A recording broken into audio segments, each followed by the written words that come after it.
everybody, welcome back to Laura Likes Books. I'm Laura and I do in fact like books. Today I wanted to talk about classics. This year I have decided to start reading classics, basically. In my almost 38 years, I have never read, I've read classics. We had to read classics for school and stuff.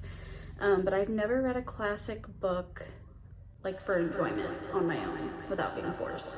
And so I decided I'm going to start on my classics journey, probably reading maybe one classic a month, just to start, depending on, how long it is, how the language, if it's hard to get through. But I have started collecting a few classics that I could find. And so I wanted to share those today and talk about them. So the first classic that I found is Anna Karenina by Leo Tolstoy. Up until like a month ago, I always thought this book was pronounced Anna Karenina. So I'm uncultured, as we all know, but it is actually pronounced Anna Karenina. Anyway, it's like a Russian story. So I know that we have like a rough time in Russia's history. We have a social upheaval. It says her determination to put love before the outworn codes and rituals of a rigid society reflects the new spirit of individualism which was penetrating Russia from the West. A revealing novel of 19th century morals and manners, Anna Karenina is also the most sensitive and probing portrait of the heart and mind of a woman in all literature. It's a pretty bold claim, but I mean, it's a classic for a reason, right? So I'm really excited to see what that's all about. Next up, we have Sense and Sensibility by Jane Austen. So in this one, we have two sisters, Eleanor and Marianne Dashwood. You guys all probably know all of this stuff. I think I'm like the only person in the world who hasn't read classic books. But just in case you don't know, so we have Eleanor and Marianne Dashwood. Eleanor is thoughtful, considerate, and calm. Her younger sister is emotional and wildly romantic. Both are looking for a husband, but neither Eleanor's reason nor Marianne's passion can lead them to perfect happiness. Marianne falls for an unscrupulous rascal, and Eleanor becomes attached to a man who's already engaged. Scandal! Startling secrets, unexpected twists, and heartless betrayals interrupt the marriage games that follow. Filled with satiric wit and subtle characterization, Sense and Sensibility teaches that true love requires a balance of reason and emotion. All right, cool. Next up, we have Wuthering Heights by Emily Bronte. This is a story of a savage, tormented foundling, Heathcliff, who falls wildly in love with Catherine Earnshaw, the daughter of his benefactor, and of the violence and misery that result from their thwarted longing for each other. A book of immense power and strength that is filled with the raw beauty of the moors and an uncanny understanding of the terrible truths about men and women. It is an understanding made even more extraordinary by the fact that it came from the heart of a frail, inexperienced girl who lived out her lonely life in the wilderness of the moors. Emily Bronte died a year after this was published. So this sounds like some emo teen shit, I think, is what I'm gathering. Are they teenagers? Emo. It's emo. That's all I'm getting from it. Next up, we have Phantom of the Opera by Gaston Leroux. I have no idea if that's how you say it, but we're just gonna go with that. I think everyone knows about Phantom of the Opera, but I've never read it, and also I've never seen it, and also I don't really know what it's about. So I don't know why I just said everybody does, because I don't. But I know there's an opera house. So it's basically about this man who lives in the opera house, and he becomes obsessed with this lady, Christine, who is a performer. And then that's literally all I know about it. but it has to be like super famous for a reason. And so I'm really excited. Next up, we have The Adventures of Sherlock Holmes, which, I mean, again, is like... Who doesn't know about Sherlock Holmes? But I love this edition. It has like the little gold pages. I found this at Barnes & Noble. So this is a collection of short stories. And I love Sherlock, like, as an idea. I love the show Sherlock with Benedict Cumberbatch. But I've never read any of Arthur Conan Doyle, even though I've wanted to for a really long time. I love mystery. Mystery and thrillers are my absolute favorite genre. How have I not read this before?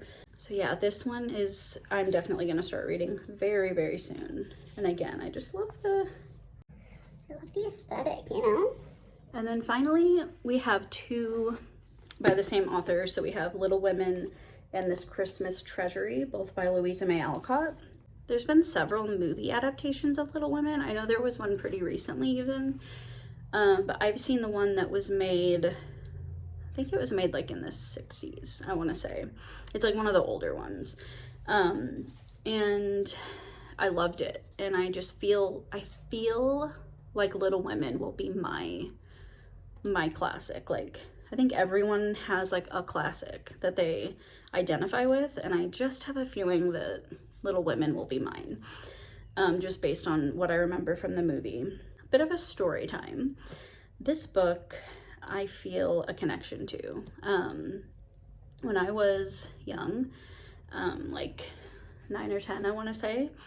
I think I was like 9.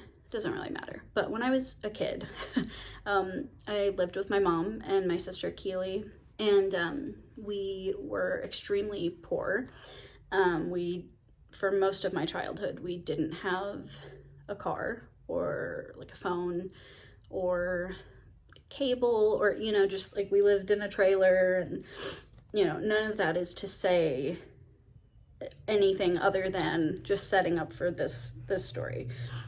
But one Christmas when I was like, I think I was 10 maybe, my mom pretty much told my sister and me that we weren't really gonna have a Christmas. She said that, you know, she had tried to like get us presents or whatever, and something happened that caused, I don't remember, but like something happened that caused her to not be able to do Christmas for us. And so we're sitting in the living room, and you know, we were trying to like make the best of it, but we were obviously sad because we like were kids and weren't getting gifts.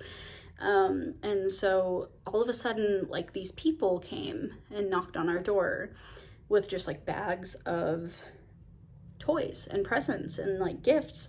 And of course, now that I'm older, you know, I realized that a family obviously like adopted us for Christmas, which was really sweet. But I, as like a 9-year-old kid who was also like very naive, was like, thought it was like a Christmas miracle, like literally. And one of the gifts that was in one of the bags was the movie Little Women. And I had never heard of it, but, you know, it was like, I mean, I'm old, so this was like VHS tape. Like, I think we maybe had just gotten a VCR, or maybe that was another one of the gifts, was a VCR.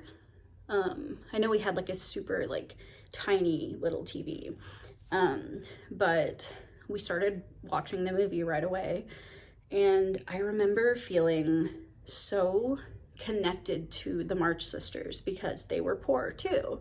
And it was Christmas time when the movie started, and it was just like, I connected with that so much. It was just like, oh my God, they're just like us. I mean, we weren't like in the middle of war times, but I mean, we probably were, but I was too young to understand that. But it was just, I don't know, it's like because of that, I will always have a connection to Little Women. Even if I end up hating this book, which I really can't see happening, it just is like one of those things that I just always think of. And when I see Little Women or hear about Little Women or anything to do with Little Women, I remember that Christmas. and how those people, whoever they were, like totally saved our Christmas. And so yeah, I have like a special connection to this book. So this is probably going to be the first one I read. And I'm actually very shocked that I haven't read it before. I'm actually shocked I haven't read any of these classics before, because what am I even doing? I call myself a book lover and have not read a single classic other than high school being forced to, like, for certain units. And that was a long time ago. I'm old, like I said. I don't remember that. I don't remember any books that I read in high school. So yeah. Anyway, thank you for indulging my story time, and I hope to get to some of these classics soon. Like I said, I'm going to try to do one a month, maybe more if I have time, but I also plan on growing my classics collection a lot more. I looked at Barnes & Noble and all of their classics. Granted, they're like the special penguin cloth bound and, you know, special editions with little special, you know, pictures on them, and but they're all like $30, $40, $50. And I'm sorry, like, I don't care how much of a classic it is. I'm not spending that much on a book. Unless, like, so if I really enjoy any of these, then maybe I'll go get, you know, those special edition ones. But anyway, all of that to say, if you are interested, but you feel like, you know, it's kind of a challenge to find them, most like used bookstores will have them for pretty cheap. But yeah, I'll keep you all posted on my little classics journey, and I'll talk to you all later.